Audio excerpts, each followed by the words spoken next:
Audio Jungle.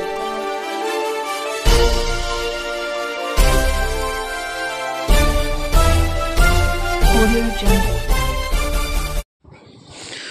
नमस्कार, मी यशवंत आणि आपण पाहत आहात बहुजन सैनिक महाराष्ट्र लाईव्ह।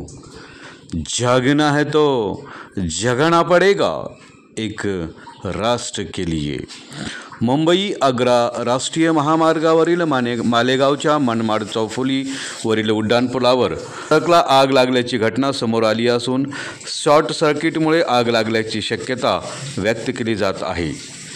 आगीमध्ये ट्रकची कॅबिन पूर्णपणे जळून खाक झाली। मोठे नुकसान झाले आहे, मात्र जीवितहानी टळली।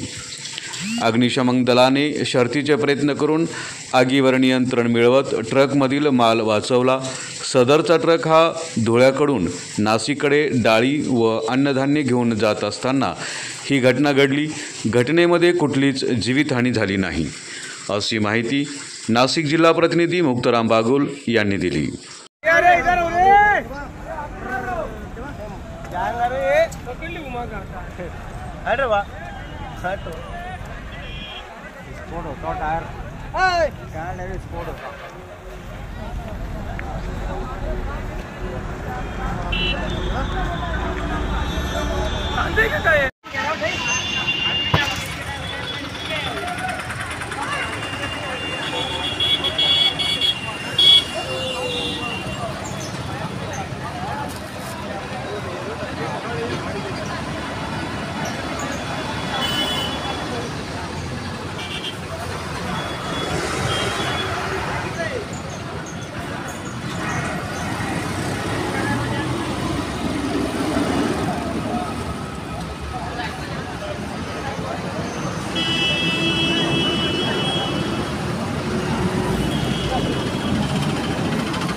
बहुजन सैनिक महाराष्ट्र लाईव्हला लाईक करा, शेअर करा, सबस्क्राईब करा आणि बेल आयकॉनवर क्लिक करा।